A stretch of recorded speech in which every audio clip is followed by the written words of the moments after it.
কার্ভি রোডে চালানোর যে মজা সেটা একটা রাইডারই ভালো বুঝতে পারবে। খাওয়া দাওয়া শেষ করে ভাবলাম যে হাজারদুয়ারিটা পাশে আছে, দেখি।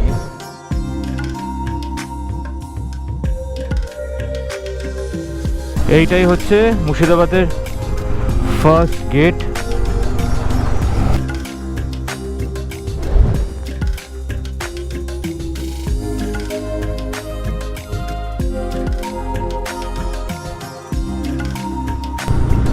ক্রস করছি এখন হলদিরামস, আর এই আমি কি দেখছি সামনে তো ফাঁকা, এ তো সুন্দর ফাঁকা, এরকম তো থাকে না। তাহলে কি লেট হয়ে গিয়ে সাপে বড় হয়ে এলো? Very good. তো আজকে যেখানে যাচ্ছি সেই জায়গাটা হচ্ছে, তোমরা সবাই জানো, বাঙালির হিস্টোরিক্যাল প্লেস মুর্শিদাবাদ। সেই সময় তামাম বাংলা, বিহার, উড়িষ্যার নবাব তার বাড়ি, ঠিক আছে, মুর্শিদাবাদ। আমরা সেখানেই যাচ্ছি। আমি আগের বারে যখন মুর্শিদাবাদ গেছিলাম তখন রানাঘাট হয়ে গেছিলাম, অনেকটা ভাঙাচোরা রাস্তা, আর একটু হয়তো শর্টকাট ছিল, হয়তো 10 কিলোমিটার কি 15 কিলোমিটার কম পড়েছিল, বাট শর্টকাট ছিল। বাট এনিওয়ে, এইটা আমরা যাবো কল্যাণী এক্সপ্রেস হয়ে, আর কল্যাণী কানেক্টর হয়ে আমরা বেরোবো। ও কাকা, একটু জিওর পেট্রোল দিয়ে দাও, আমার অনেকগুলো পয়েন্ট পড়ে আছে। যাই হোক, বেলগড়ি এক্সপ্রেস হয়ে টানা তুমি আসবে, এসে এই সোজা রাস্তা, এই যে এখন এদিকে হাইওয়ে তৈরি হচ্ছে, এই সার্ভিস লেন তো নয়, এটাই মেন রোড। তো এই রাস্তা দিয়ে যাওয়ার সময় ফার্স্ট যে সিগন্যালটা পড়বে সেখান থেকে আমরা ডান দিকে হয়ে ইউ টার্ন হয়ে এই রাস্তাটায় আসবো।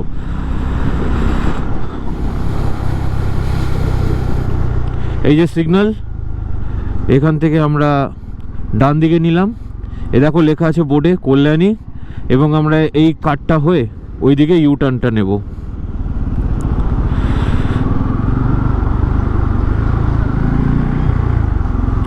এখান দিয়ে সোজা গেলে এয়ারপোর্ট যেমনভাবে এলাম, আর বাঁ দিকে চলে গেলে কল্যাণী। তোমরা অনেকেই বলতে পারো ডাইরেক্ট বারাসাত দিয়ে ঢুকলেই পারো, বাট এখন ওই সাইডে রাস্তাঘাট খুব একটা ভালো নেই, ভালো মানে রিসেন্টলি আমি গেছিলাম, খুব একটা ভালো নেই। আর তাছাড়া একবারই আমার ইচ্ছা যে কল্যাণী এক্সপ্রেস হয়েই বেরিয়ে যাব টানা স্টার্টিংয়েই। তো সোজা গেলে এয়ারপোর্ট, বাঁদিকে কল্যাণী। তো আমরা এখন এই রাস্তা থেকে কল্যাণী নিয়ে নিচ্ছি, আর এই সুন্দর রাস্তা, take this road to reach Kalyani highway, আর এই সুন্দর রাস্তাটা আমরা ধরে নেবো।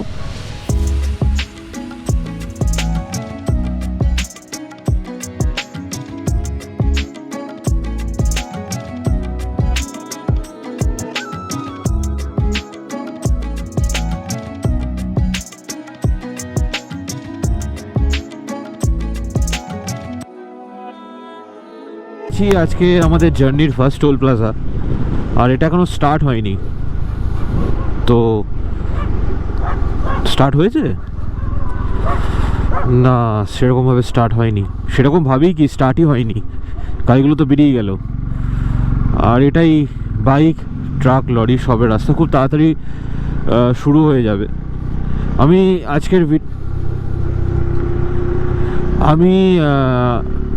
আজকের ভিডিওটা একটুখানি আগেই বলেছি যে রাস্তার আপডেট দিতে দিতে ইনফরমেটিভ আর একটুখানি হিস্টোরিক্যাল, স্পেসিফিক্যালি আজকের এপিসোডটা, ফার্স্ট এপিসোডটা এরকমভাবে বানাবো। পরের এপিসোড থেকে তো তোমাদের সাথে বাওয়ালামি আছে, দেখো কিছুটা বাওয়াল করি, কিছুটা মানে খ্যাপামি করি, কিছুটা ইনফরমেটিভ ভিডিও বানাই। তো লাইফে যেমন ব্যালেন্স দরকার, তেমনি ভিডিওতে একটু ব্যালেন্স দরকার। পরপর সবকটা ভিডিও আমি একটুখানি বাউলামি মেরে করেছি, তো এই ভিডিওটা একটুখানি সাটেল, ক্লিন আমি রাখা পছন্দ করি। বাকি তো তোমাদের সাথে কথা বলতে বলতে কখন যে দুমদাম বাউলামি করে ফেলবো আমি নিজেও জানি না। তো কৃষ্ণনগর পৌঁছানোর পর আমার সবথেকে বড় গুরু দায়িত্ব কি জানো? ম্যাপ পেট করে হাজারদুয়ারি মারা। আমি এইভাবে স্টপ দিতে যাচ্ছি, এটা আমার সুবিধা, বিকজ এটা সেকেন্ড টাইম আমি যাচ্ছি মুর্শিদাবাদ। প্রথমবারে তো ম্যাপ ছাড়া গেছিলাম, পিছনে চলে গেছিলাম, এবারে তো নিজে যাচ্ছি। তো সেখানে একটা বড় গুরু গম্ভীর দায়িত্ব নিজের জীবনে থাকে, সেই দায়িত্ব পালন করতে হলে এইভাবেই আমাকে পালন করতে হবে। এটা কি? ও কাকা, কি এটা তোমার গাড়িতে? Bengal plaza hotel. খিদে পেয়েছিল, রাস্তাঘাটে সেরকম দোকান খোলাও ছিল না, আর গুমটিগুলোর মধ্যে খাওয়াও যাচ্ছে না। এখান থেকে কৃষ্ণনগর এই যে দেখা যাচ্ছে বোর্ডে, একটু আগে দেখেছিলাম কৃষ্ণনগর 52 কিলোমিটার। এখানে একটু খাওয়া দাওয়া করি, ভিতরে বাইক পার্কিংয়ের জায়গা আছে, জায়গাটা খুব সুন্দর, বড় হোটেল। এখানে ওপরটা বোধহয় থাকার জায়গা মতো করেছে, আর নিচেরটা এখন হোটেল ভেবেছিলাম বাইরে এখানে খেতে দেওয়া হয়, বললো ভিতরে চলে যাও, এখন ফাঁকা আছে। তো এই জায়গাটাও বাইরে বসে খাওয়া যায়। আর বাইক এখানে ছায়াতে পার্ক করে দিয়েছি, সুন্দর পারফরমেন্স দিচ্ছে, এখন অবধি তেলের একটা কাটাও পড়েনি। লুচি অর্ডার করলাম আর দুটো রুটি অর্ডার করলাম, আর সঙ্গে 2 অমলেট। বাট তার আগে যেটা দরকার, আমার 1 পেয়ালা ঘুমাইতো কফি, আর ওর লাগবে 1 কাপ চা, সেটা আগে ভীষণ ইম্পর্টেন্ট। খাওয়া দাওয়া করিনি, তারপর আবার দেখা হচ্ছে তোমাদের সাথে মোটো ব্লগিং সেট আপে। দেখো রাগের হোটেল, মানে তোমার আনন্দ হলে এখানে এসে রাগ হবেই।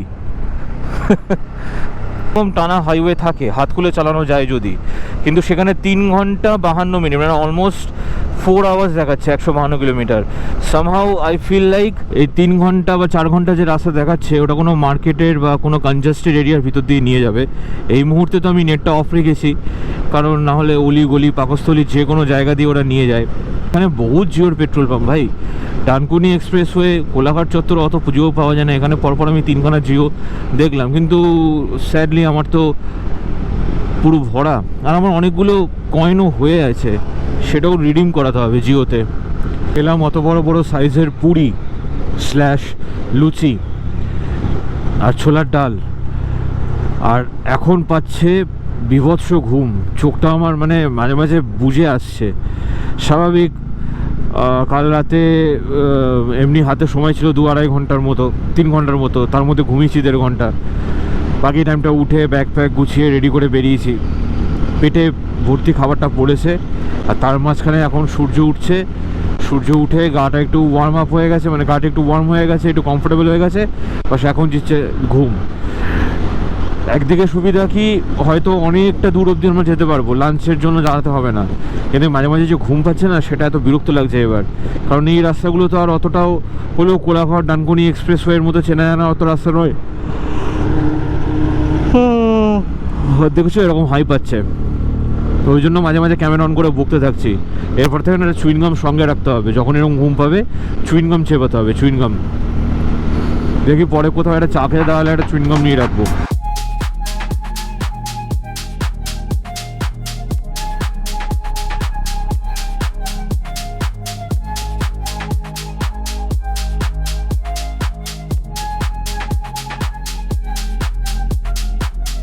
মাও আজকে ঘুরতে গেছে, আর মা প্রায় অনেক বছর পর ঘুরতে গেল। লাস্ট মা ঘুরতে বেরিয়েছিল আমার মাসিদের সাথে Puri, that too on 2017, I still remember. আমাকেও যেতে বলেছিল, কিন্তু আমি যাইনি, কারণ আমার টেস্ট পরীক্ষা ছিল সেই জন্য। তো I still remember that day.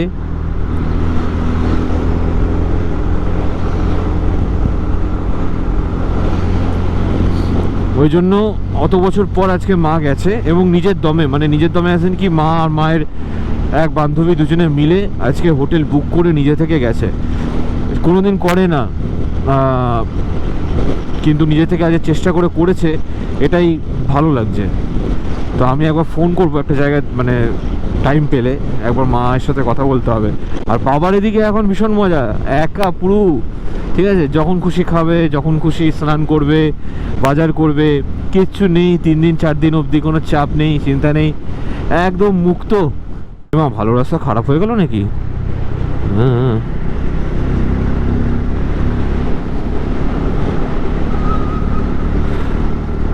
এখন অবধি রাস্তা খারাপ পাইনি, ভালোই পেয়েছি। এবার সামনে আমাদের জন্য কপালে কি লেখা আছে আই ডোন্ট নো। এই যে ডান হাতে কবজির সাইডটা আছে, এটা মানে রীতিমতো ব্যথা করছে, কোনো কারণে বোধহয় মাসল পেন হয়েছে। থ্রটলটা বেশিক্ষণ এরকম মুড়িয়ে রাখতে পারছি না, তাই মাঝে মাঝে আপ ডাউন করতে হচ্ছে। হাতে হয়েছে, হাতে হয়েছে।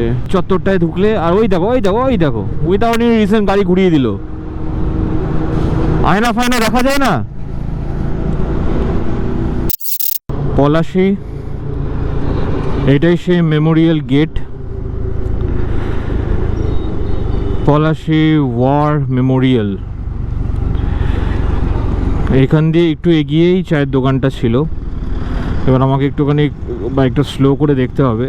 ফাইনালি মুর্শিদাবাদের ভিতরে ঢুকে গেছি। এই রাস্তা দিয়ে সোজা লালবাগ 10 কিলোমিটার, মতিঝিল 8 কিলোমিটার, আর কাসিম বাজার 7 কিলোমিটার। গঙ্গার পার বাঁ দিকটায়, গঙ্গার পার ধরে সোজা যাওয়া। আগেরবারে এই রাস্তা দিয়ে এসেছিলাম।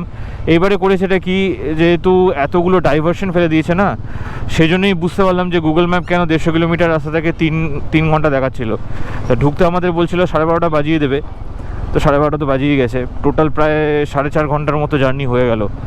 ঠিক আছে, রাইড নিচ্ছি গুগল মাসি। এইটাই হচ্ছে মুর্শিদাবাদের ফার্স্ট গেট। ওই গেটের ওখান দিয়ে হাজারদুয়ারি যাওয়া যায়।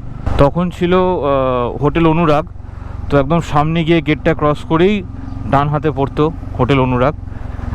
আর এইখানে আমাদের হোটেল হচ্ছে এইটা, এই বড় বিল্ডিংটা বাঁ দিকের হোটেল হিস্টোরিক্যাল।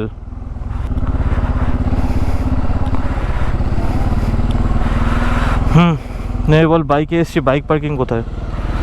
ঢুকলাম, এখন ফ্রেশ ট্রেশ হলাম। ঘড়িতে সময় বলছে 2 ডট, তো পারফেক্ট লাঞ্চ টাইম। তার আগে আমরা ঢুকে গেছিলাম। শুধু বহরমপুরে ওরকম 3খানা ডাইভারশনের জন্য প্রচণ্ড প্রবলেম হয়েছিল। নাম হচ্ছে হোটেল হিস্টোরিক্যাল। রুম টুর একটু পরে দিচ্ছি, আগে খিদে পেয়েছে। যেহেতু আমাদের হোটেলটা হাজারদুয়ারির সামনে এবং এর আগে আমি হাজারদুয়ারির কাছেই ছিলাম, তো এখানে অনেক খাবারের দোকান আমার চেনা জানা আছে। বেশি কিছু আহামরি নয়, থালি সিস্টেম কিছু নেবো। তারপরে ভাবলাম যে হাজারদুয়ারিটা পাশেই আছে, দেখে নিই। ভাবার কিছু নয়, পাশেই একদম যেখানে খাচ্ছি তার একদম বেরিয়ে বাঁ দিক ধাক্কা নিলেই হাজারদুয়ারি। তো প্রথমে ভাবছিলাম যে কর্নেটো আইসক্রিম নিই, তারপর ভাবলাম যে ব্যাপারটা কিরকম অড হবে না, লর্ড কার্জনের ছবি দেখছি কর্নেটো হাতে খেতে খেতে, ভিতরে তো কিছু অ্যালাউও করে না। লাস্টবারে সেখানেই ফেসেছিলাম, একটা জলের বোতল এখানে ছাড় দিয়ে রাখতে হয়েছে। তো ওই জন্য এখানে এবার ঢুকবো, আধা ঘন্টা নেবে। সুন্দর সাজানো জায়গা, আর কিছু ছবি তুলে দিতে হবে, এই আবদারি এসছে।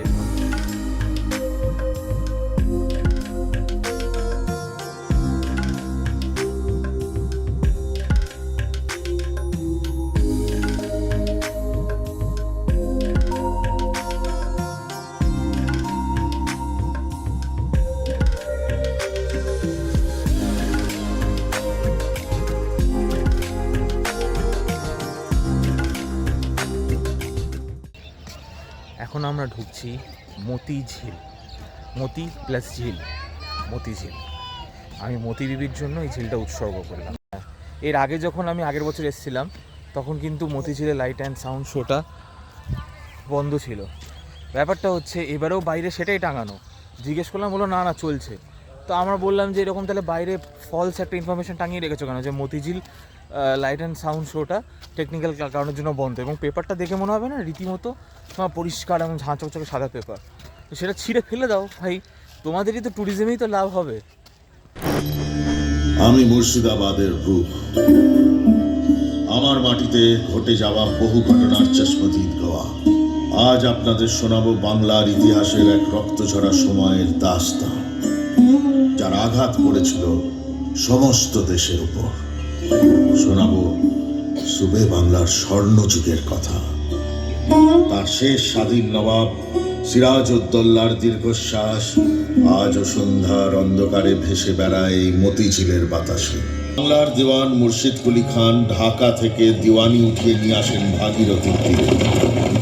তখন আমার নাম ছিল মুকসুদাবাদ, নামে আজ আমার নাম মুর্শিদাবাদ। ইনশাআল্লাহ জয় আমাদেরই হবে। বললেন কেল্লার প্রধান হলওয়েল সাহেব। ইংরেজের কেল্লা গুঁড়ো করে সিরাজ তার নাম রাখলেন আলীনগর। করেছিল তার বহু গুণ অন্যায় সে আজ মসনদে বসে করছে, তাই আমি এর প্রতিকার চাই। মীর জাফর সাহেব। বেগম সাহেবা, নবাবকে আমি অনেক বুঝিয়েছি, কিন্তু কোনো ফল হয়নি। উনি আমাদের কথা কানেই তোলেন না। বহু লোককে বেইজ্জত করেছেন জগৎ শেঠ, আপনি বলুন। আগে হ্যাঁ বেগম সাহেবা, নবাব আমাকে হুকুম করেছিলেন ইউরোপীয় ব্যবসায়ীদের কাছ থেকে 3 কোটি টাকা আদায় করতে। আমি যখন বলি এই কাজ অসম্ভব, উনি সবার সামনে আমাকে চড় মেরেছেন। It's a perfect nuisance. He's also accusing us of unfair trade practices. Mr. Watts here can bear testimony to that. He has recently suffered at his hands. Quite right. Club যে খালি হয়ে যাবে, সেখানে আপনি কাকে দেখছেন? Why, Mir Jafar Saab? You seem to be a great candidate. Would you like to be Nawab of Bengal? আমি? না না সাহেব, তা হয় না। আমি চাই মাসনাদে অন্য কেউ বসুক, কিন্তু তা বলে হুজুর রাজি হয়ে যান, এই মৌকা আর মিলবে না। কত কোটি টাকা আছে তোষাখানায় জানেন? হিরে জওয়ারাত, হুকুমত, সবার মালিক হবেন আপনি। ঠিক, দৌলত আমারও কিছু কম নেই। সিরাজকে সরানোর জন্য আমি তাও দিতে প্রস্তুত। বিপুল পরিমাণ অর্থের বিনিময়ে ইংরেজ প্রতিশ্রুতি দিল সিরাজকে সরানোর জন্য সব রকম সাহায্যের।